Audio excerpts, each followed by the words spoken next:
What's up, pretty gang? It's your favorite nail tech Peaches, back with another video, and today I have part 2 of this double toenail reconstruction. Okay, if you recall, part 1, this is how my client came in. She is a regular, and we went ahead and soaked off the big toes so we can put her some new ones back on, and this is basically 1 foot done. We did that in part 1. Part 2, I'm going to show you the other toenail and actually how easy it was to reconstruct. Before we get into it, you guys already know, Nailsbyprettyface on Instagram. Subscribe, notifications on. I'm in Sacramento, California for those who want to book, and of course all of my links and coupon codes are going to be in the description below. I see some of y'all are using the not polished coupon code. Y'all keep at it so we can keep on to it, and of course my Amazon storefront is linked below, and follow my personal page if you so please.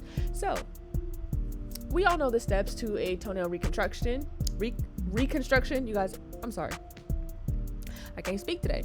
So, okay, first thing is first, we need to go ahead and make sure we are prepped and primed. Now, if you want all the backstory on this particular client, I will link part 1 into, you know, the ending somewhere in this video somewhere, so you guys can go ahead and watch that, because I don't want to end up repeating all the same information here in case you just came from there. Okay, so of course we're gonna go ahead and prep. Now you guys can see my finger, how I have a hold on this toenail, this big toe. Do not be afraid to grab onto these people. Okay, they're not gonna scream, they're not gonna yell, I mean, unless there's something like extremely painful going on. But you know, don't be afraid to get a little, you know, rough them up a little bit. You guys can see I'm trying my best to get as much dust and debris out of there as possible. Everything is not going to come out, and that's okay. I've had people in my videos like, oh, there's still dust left, and what happens with the... You guys, it's fine as long as there is no type of fungus or infection present that can be spread through bacterial spores and dust and such. It's okay, it's gonna be fine. Okay, I want to say this color is second nude. Again, the first video has the exact color that I use. It's been a minute, so I'm not sure. So you guys can see, because her toenail is basically halfway grown and it is pretty much, it's attached, it's pretty solid, I'm just gonna go ahead and get me a nice decent sized bead.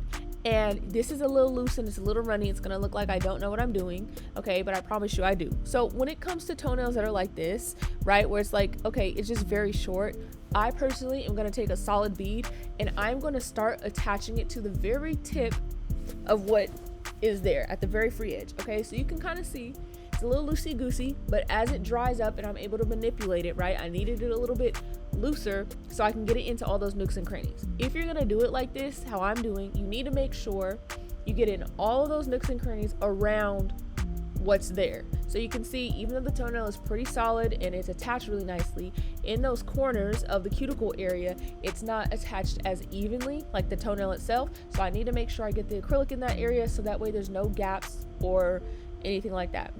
This is a super duper easy technique, and as long as somebody has enough toenail and it's fully attached in such a way that you're able to do this, perfectly fine.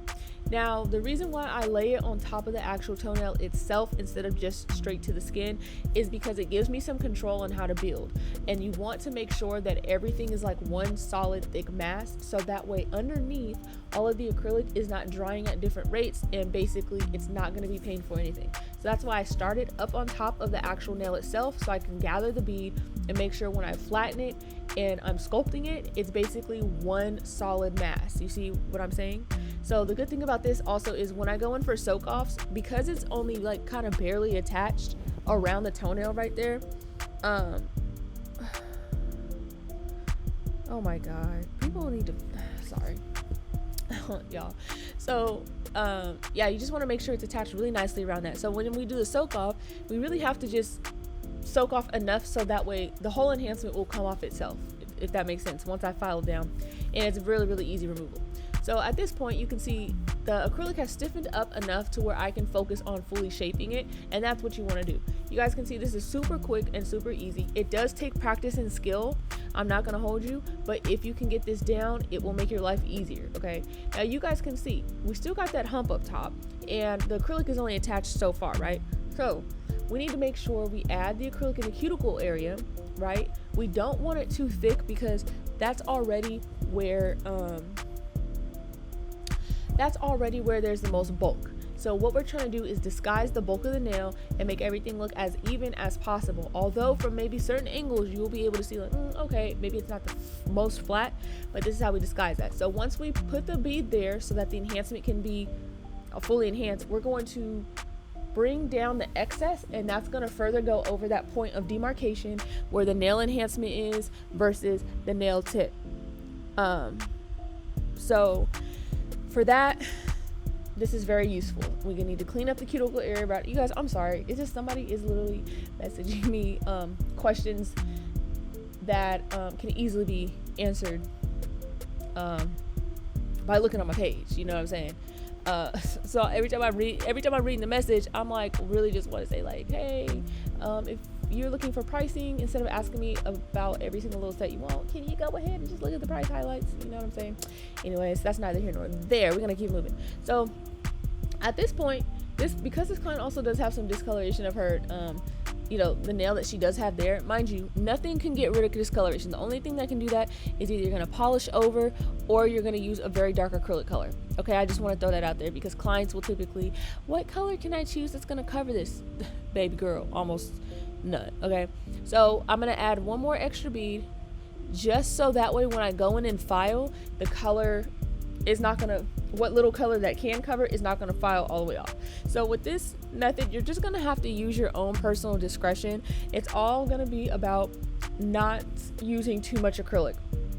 All right, you have to understand how acrylic works and how to get those beads together, because it can be hard working on the wetter side like this, but you will need to know how to do that in order to do this technique, because otherwise, I'm telling you, if you're not able to work with a certain amount of wetness to the bead, it's going to be way too stiff, and it will not give you the flexibility that you need and the time you need to build an enhancement like this in this particular way.